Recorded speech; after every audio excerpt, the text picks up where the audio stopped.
Still the Place with Laura Layton, Courtney Thorne-Smith, and Daphne Zuniga, an iHeartRadio podcast. Well, welcome to the Melrose Minute. We have another special guest with us this week. Colin. We have Colin Egglesfield. Melrose fans probably remember him from his appearance. He was a star on the Melrose reboot in 2009. That's how we came to know him. And that's how he came to be on the Melrose Minute. But he has so much more beyond Melrose to share with us. And we're so happy to have him here today. Thanks for coming, Colin. All the way from Dublin. Thank you so much for making the effort. Yeah. So I'm here. My mom was born here, so I've got some roots, and I'm scoping out my next retreat. So just checking out the yoga and the sound bowl healing and the cliffs of Moher and all that good stuff. Yeah, we'd love to hear about it. I saw that you had retreats coming up. Can you tell us about those? Yeah. So I kind of went on this this health and wellness journey a few years ago after being diagnosed with cancer at 32. Wow. I was actually working on all my children at the time. And I had been, I was planning on going to medical school. That was what I thought I was going to be doing. And then when I was at college at the University of Iowa, I heard on the radio about come to the Model Search America. You can travel the world. So I went to this thing, and next thing you know, I was in Milan, Italy, doing runway shows with Giorgio Armani and Versace, and the likes of you were in the crowd, and I probably waved at you when I was walking down the runway. But I wish I was in the crowd. This is a very couture crowd, I must say. Oh, yeah.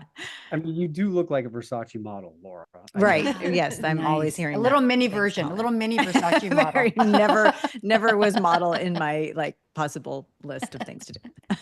But, I found myself in New York City, and I'd always been kind of shy and introverted growing up, and my modeling agent started sending me on these commercial auditions. And I started booking some of these things, but I was just, incredibly nervous in front of the camera because I didn't have any experience. And she said, why don't you take an acting class, see if you like it? So I jumped into this acting class in New York City and absolutely fell in love with it, and just felt like my career trajectory was going this way instead of this way. And I ended up booking this role on all my children. And 6 months into my 3-year contract, was diagnosed with testicular cancer. And so It was like the most exciting time of my life, but also the most scary, because you never think you're going to hear those words. And when I did, I was 32.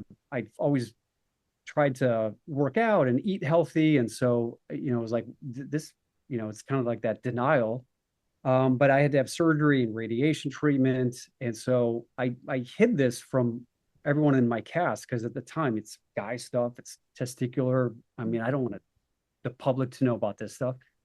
And after a few weeks of showing up on set, having the radiation treatment, I was just feeling weak and sweaty and not great. And I didn't want my my producers and the director to think I'd gone out and was partying all night. And my director came up to me and he said, you don't look so good. And I honestly, from trying to hold it all in, I just broke down, and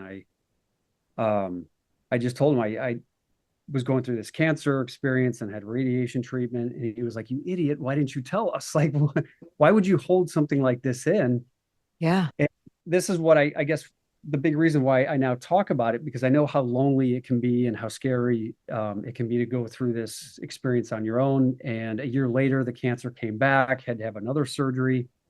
And so I've been pretty adamant about my checkups and early detection. So thankfully, because I've been going yearly, and this is why I would say anyone out there, if you haven't seen your doctor in a while, get it checked out. Guys, prostate, PSAs, it's an easy blood test. Women, obviously, it's breast cancer is the #1 diagnosed cancer for women. So early detection can really help. And for me, thankfully, now I'm 52. I was getting my my yearly checkups, and they discovered that I had a high PSA and got a biopsy, and sure enough, was diagnosed with prostate cancer last year. So I just had surgery about 2 months ago for prostate cancer. Again. So incredible. It came back after all of these years. Yeah. A different kind. It's different kind. But to have to go through this now for a third time. Wow. I'm grateful, and I'm just so grateful that I've I'm here to be able to talk about this and just share this experience. So I guess in long answer to your question, Courtney, I've been trying to put together some health and wellness support groups, and it turned into these retreats. So I've got one in Scottsdale, Arizona, coming up April 3rd through the 7th, and it's open to the public, men and women. And we do all kinds of things. Who's it for, Colin? Who is it for? People who are ill, or people? Is it also about your motivation speaking, or is it health and wellness, or all tied in, or what is it? Yeah, it's for anyone who's looking to. Essentially anyone who's looking to come to have a weekend of rejuvenation, relaxation, meet some like-minded people. We have a whole lineup of guest speakers talking about health and wellness. We have a doctor talking about hormone therapy and hormones in general, entrepreneurship, mindfulness. I do a talk about resiliency, and I teach some communication, some corporate consultancy communication, where I teach a lot of what we learn in acting classes to corporations to improve people's communication. And so it's a weekend of coming together. We do hiking, yoga, sound bowl healing, Tai Chi. We've got a dance contest on Saturday night, and we're going to be airing it's a sneak preview screening of my next film called Where the Wind Blows on Sunday night. So that's amazing. We should go. So busy. I know, that's amazing. There's a type of soil in Mississippi called Yazoo clay. It's thick, burnt orange, and it's got a reputation. It's terrible, terrible dirt. Yazoo clay eats everything, so things that get buried there tend to stay buried.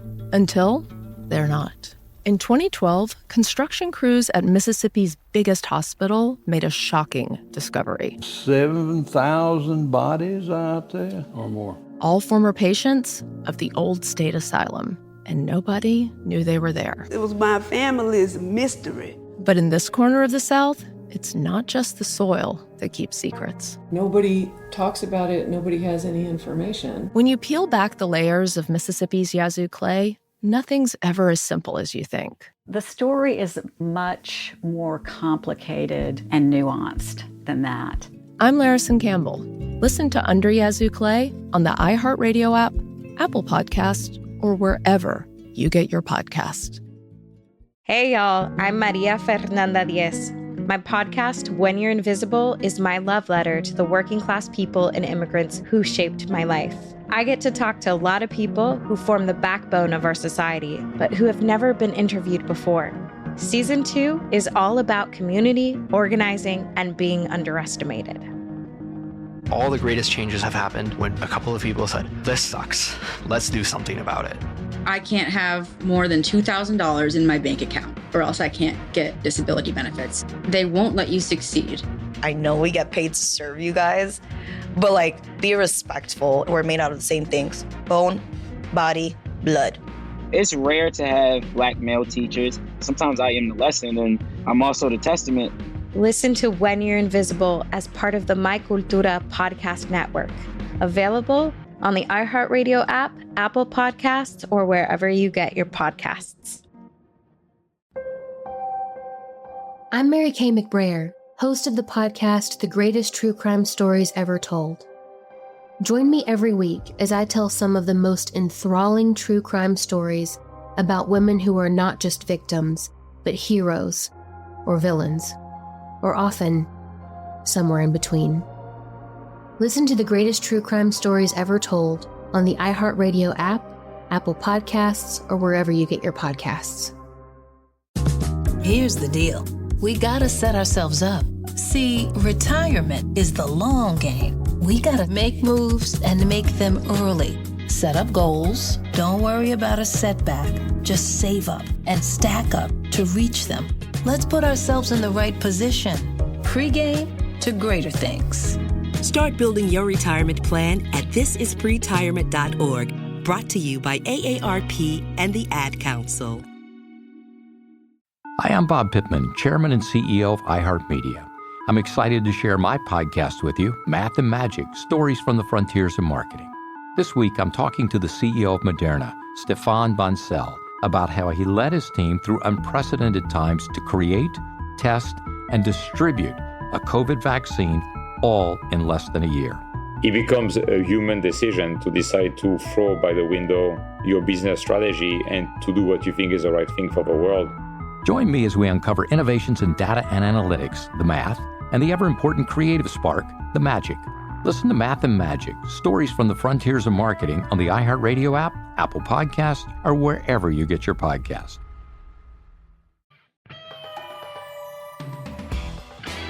I love that you're talking about that experience when you were younger, because it's such a strange thing when we get ill, the embarrassment. Like, why would you have been embarrassed or ashamed? But it's as if, and it's interesting because you started with, I was fit, I was athletic, I did all these things, as if you didn't deserve to have cancer, right? We sort of say, we feel like it's our fault when something like that happens, and then we get embarrassed. But I love that they paid attention and you opened yourself up and they were so kind to you, because it's so important to be able to talk about it, because when you're hiding it, anything like this, it makes it so much worse. And it's also really incredible that you were just muscling up and just like being so, I can't imagine how hard that must have been to try to show up to do a job, and not just any job, but a job where you have to be on camera and you're trying to like put on a good face and you're going through one of the heaviest, hardest, scariest things ever, and alone. And like, it's just incredible that you were just, forcing yourself to try to do that and be strong and stuff. And a soap opera where you also have to be gorgeous and do 30 pages of dialogue in a day. So That's insane. Jump in bed, my shirt off in these scenes, and then go through my radiation treatments. But I'll tell you, one thing that really got me through it was, with our acting training, having to play these roles that we do to decide who your character is and what their objective is. I decided to just apply some of that same type of perspective to what I was going through, in the sense that when you're diagnosed with something like this, a lot of the times you can allow a diagnosis or your outside circumstances dictate how you feel about it. And what I learned from our acting experience is, you've got to decide who your character is, so that when you walk into that audition or you walk in onto set, you're actually communicating to the world who this character is, instead of being more reactive to what your circumstances are. And so I was like, well, who do I choose to be in the face of all of this? Am I going to let this defeat me and get me depressed and worried? Or can I choose to be resilient and courageous, and what would Maximus do in Gladiator in this moment? And so I started channeling some of these characteristics, so much so that when I was going to Sloan Kettering Hospital every month for my checkups, I would stand outside of the building in front of, New York City, and I would just be like, "Are you not entertained?" And people would walk by and be like, "Who's that crazy guy?" Like, but it just, you got to conjure up whatever works for you, that gives you that courage and that strength to be able to move through something so scary and disempowering. And that's what I try to share with people. But Colin, isn't also the part of the wellness that you're also bringing to people, also the vulnerability, also space for rest, also the other aspect, because it's not a gladiator situation all the time. Yeah. Yep. It's such a good point that you bring up, Daphne, because especially as guys, we don't necessarily want to admit when we're struggling or when we need help.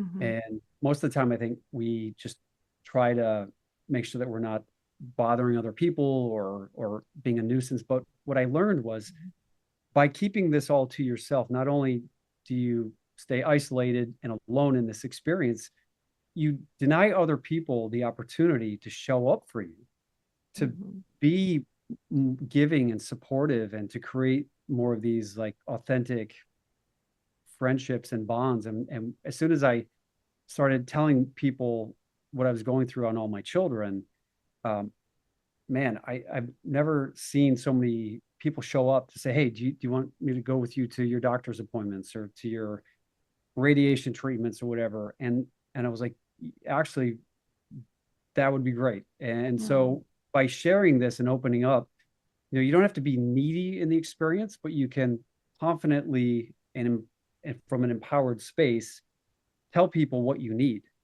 And that, And then accept it and let it in, let and the love accept- in. yeah. And that creates, I know you talk about heart base. yeah. You talk about communication from the heart I was looking at some of your reels, which I love because you don't expect that from someone looking like you and having had the career and being in charge. And it was like, whoa, wow, that's a whole other level of wisdom, I think, that you can share with Yeah. people. Wouldn't you And say our acting though has enabled us to be more open about our feelings and our emotions? And did you feel like absolutely, you it's have to be. cathartic to channel all of the crap in life into our work? Yes. Well, yeah, but it can be a double-edged sword because I think, yes, we have to stay open and vulnerable for our work, but I know when I was younger and more recognizable, it was harder for me to be authentic and honest because I felt like I was maintaining this persona. And I remember when my dad was very sick and I finally allowed myself to start telling the truth about it instead of trying to maintain this persona. And so many people said, oh, I had that experience. I had that experience. I had that experience. And suddenly what was separating me, I love the term, there's a term, we're sick as our secrets. And I would say we're just separate as our secrets, right? Mm-hmm. Like we're hiding it. We're trying to maintain this. And like you said, you're not giving people a chance to show up for you, but you're also not allowing yourself to be authentic. You're separating yourself from the moment. So I'm so touched by that moment when you allowed yourself to be seen as you really were and Brave, allowed yourself to accept brave. that help. Right. And so much of who you are and how you've handled everything that's come your way is so inspiring.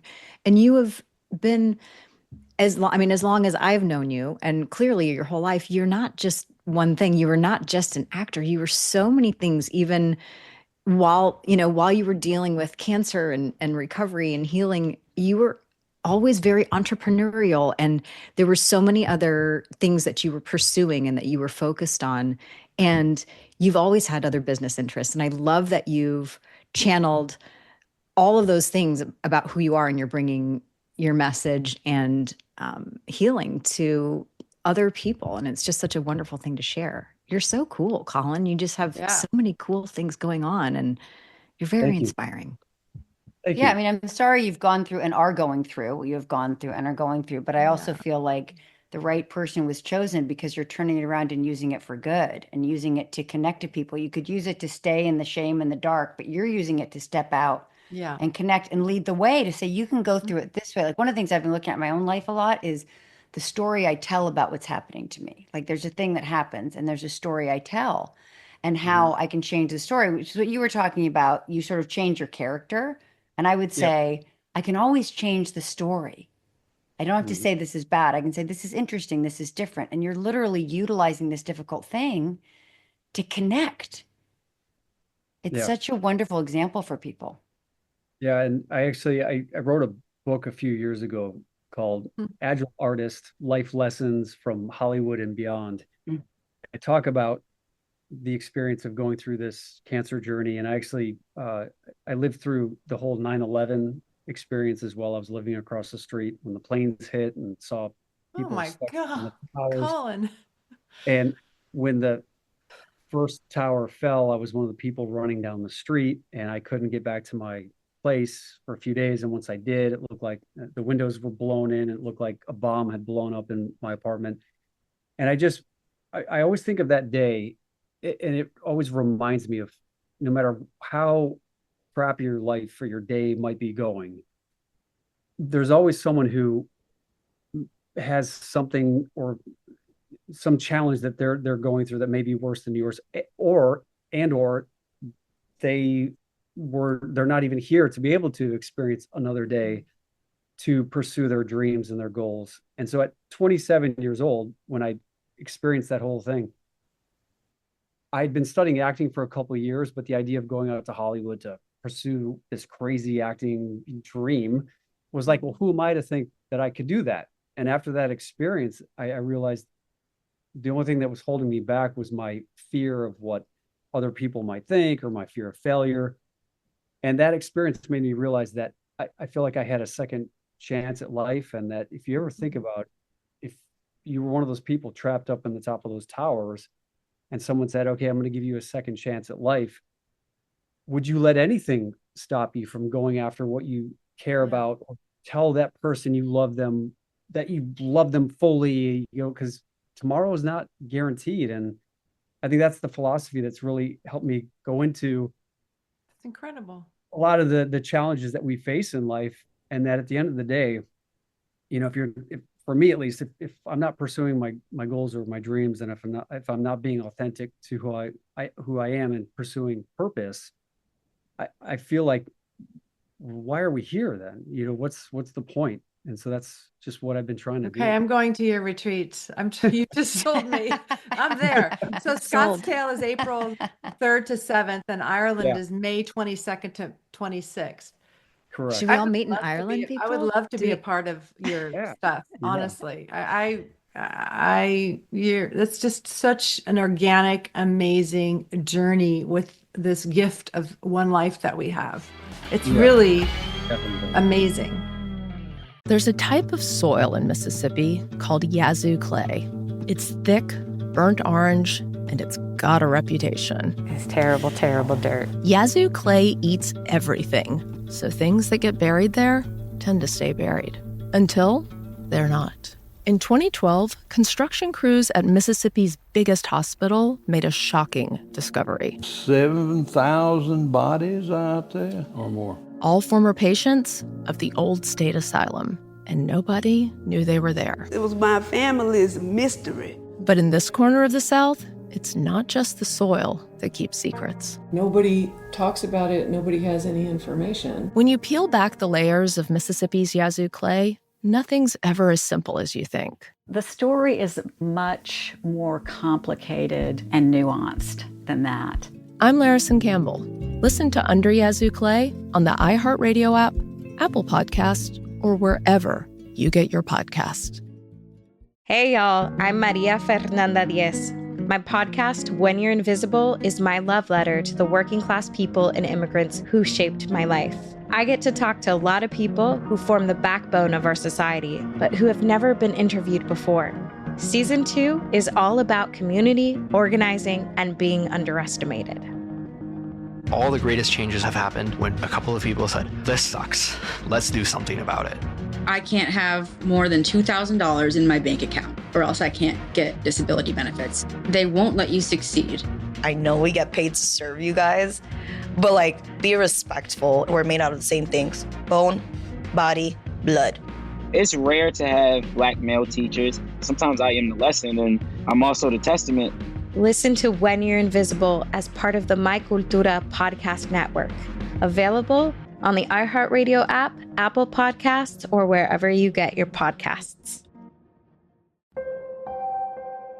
I'm Mary Kay McBrayer, host of the podcast The Greatest True Crime Stories Ever Told. Join me every week as I tell some of the most enthralling true crime stories about women who are not just victims, but heroes or villains, or often somewhere in between. Listen to The Greatest True Crime Stories Ever Told on the iHeartRadio app, Apple Podcasts, or wherever you get your podcasts. Some people won't give you the real talk on drugs, but it's time we know the facts. Fentanyl is often laced into illicit drugs and used to make fake versions of prescription pills. You can't see it, taste it, or smell it. Suppliers mix fentanyl into their products because it's potent and cheap, and the dealer might not even know. Keep yourself and others safe by knowing the real deal on fentanyl. Get the facts. Go to realdealonfentanyl.com. This message is brought to you by the Ad Council. Hi, I'm Bob Pittman, Chairman and CEO of iHeartMedia. I'm excited to share my podcast with you, Math and Magic, Stories from the Frontiers of Marketing.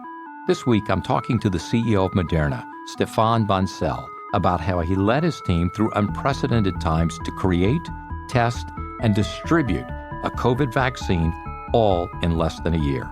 It becomes a human decision to decide to throw by the window your business strategy and to do what you think is the right thing for the world. Join me as we uncover innovations in data and analytics, the math, and the ever-important creative spark, the magic. Listen to Math and Magic, Stories from the Frontiers of Marketing on the iHeartRadio app, Apple Podcasts, or wherever you get your podcasts.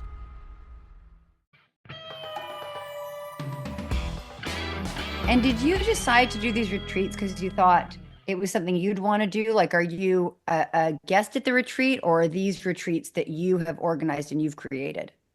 So I was invited to speak at a retreat in Tulum, Mexico, like 3 years ago.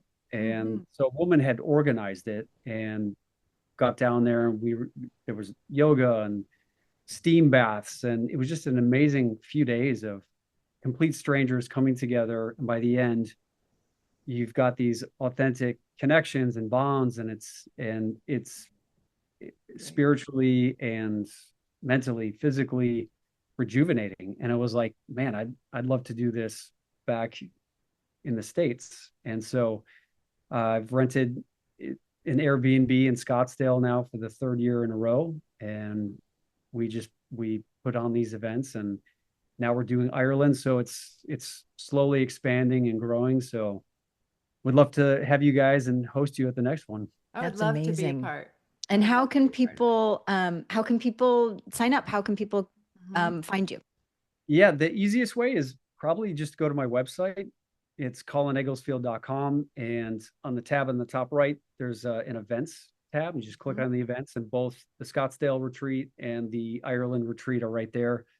And you can go to my Instagram, which is at Colin Egglesfield. And there's some links there as well to the sites. And there's some videos from the previous retreats. And it's going to be another amazing couple of weekends. It sounds incredible. It does. And you said that at the end of this upcoming retreat, you're going to show your new movie. Do you want to tell us about your new movie? Yeah, so it's called Where the Wind Blows. It's based on a best-selling novel by a woman named Carolyn Fife, and it stars a new up-and-coming actress, Ashley Elaine, and it's got Trevor Donovan, who was actually on 90210, and he plays a guy who falls in love with Ashley, and then I play the bad guy who kidnaps their daughter. That's fun. Always good to be the bad guy. Yeah. And it's going to be very confusing for the people at your retreat who are all bonded and they're all full of love for you. And then you're going to kidnap them. What happened? He seems like such a good guy. But good for your psyche that you're balancing shit out. Yeah. But it's set in 1890, and we shot in Montana last summer. And it was, have you guys ever been to Montana? Yeah. Oh, it's amazing. Been there. It's I haven't gorgeous. spent a lot of time. It's another planet, kind of. Yeah. It's really beautiful. But so we've got that. And then, just lastly, I just want to say, Laura, thank you for when I was working on Melrose Place. It was right after I had gotten off all my children, and my 3-year contract on all my children was not renewed. And I thought, well, yeah, everyone on the soap opera, their contracts were renewed.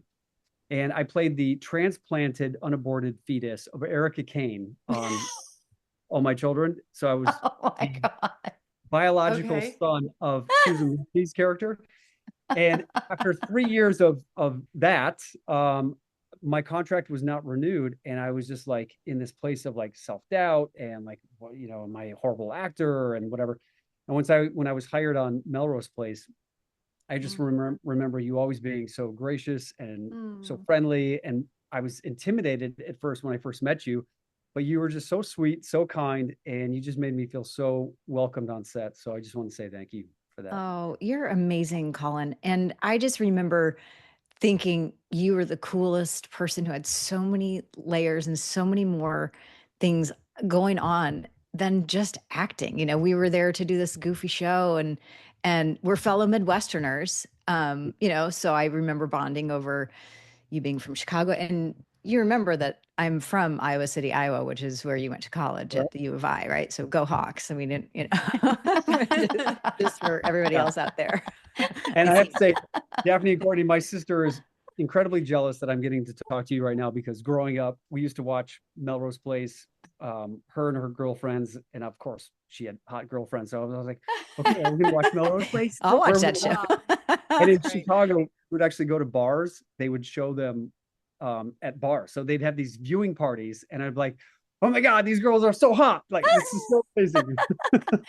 So when you did the reboot, did it feel like, was there a lot of buildup? Did it feel like we're going to restart Melrose Place? We're going to do 7,000 episodes. It's going to be amazing. Is that how it felt? Yeah.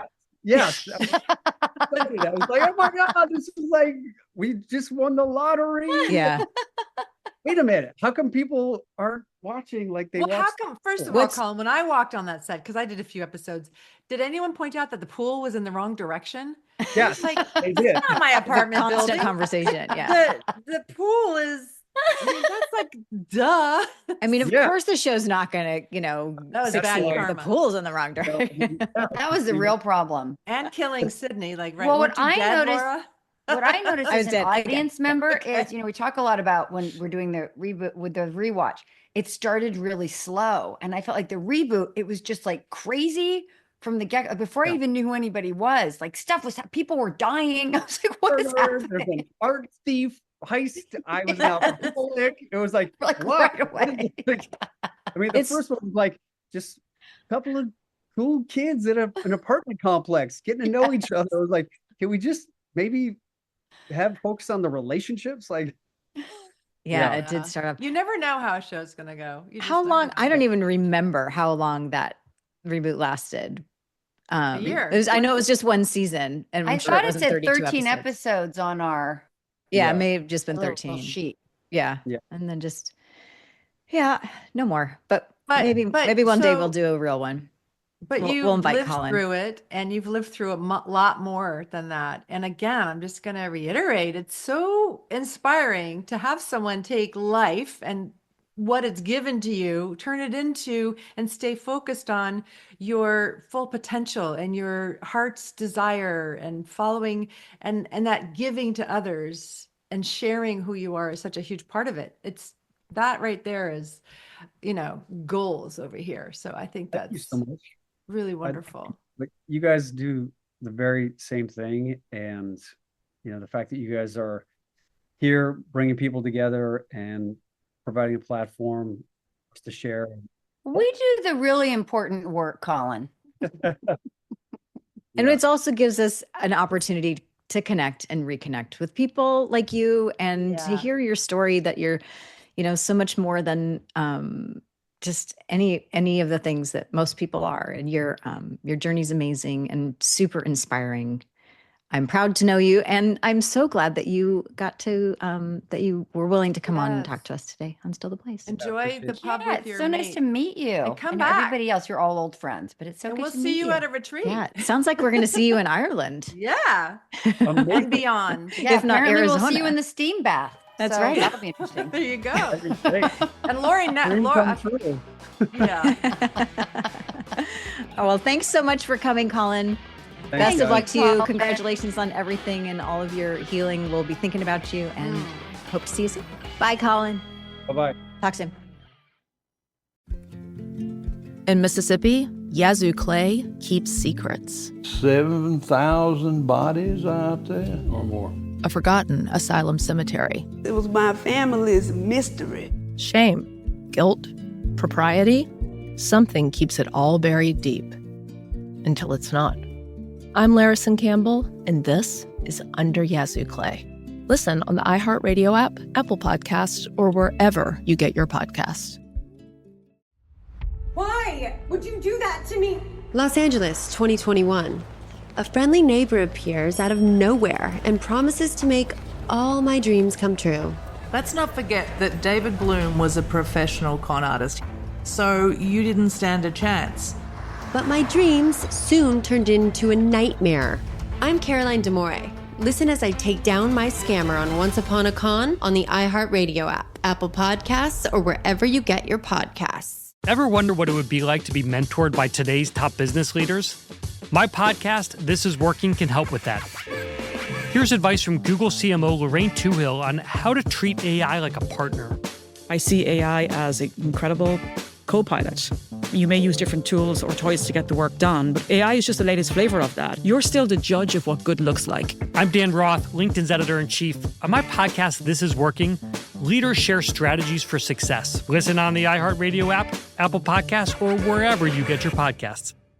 Hey sis, it's Dr. Joy from Therapy for Black Girls. We've had 400 episodes of conversations, growth, and healing. So we're celebrating. Join us for a special episode with internationally recognized yogi, Chelsea Jackson Roberts, as she shares wisdom on mindfulness, movement, and motherhood. I waited later to have children, and I still have exactly what I knew that I wanted. You don't want to miss this special episode. Listen to Therapy for Black Girls on the iHeartRadio app, Apple Podcasts, or wherever you get your podcasts. I was always around it. Hollywood saved me. On this week's episode of Eating While Broke, a podcast presented by the Black Effect Podcast Network, Nick Cannon joins us to discuss his journey from teenage comedian to entertainment mogul. Now I do the super dad content with my kid, and everything that people go viral for and making millions of dollars on YouTube, I was doing it in the 90s. Listen to Eating While Broke from the Black Effect Podcast Network on America's #1 podcast network, iHeart. Follow Eating While Broke and start listening on the free iHeartRadio app today.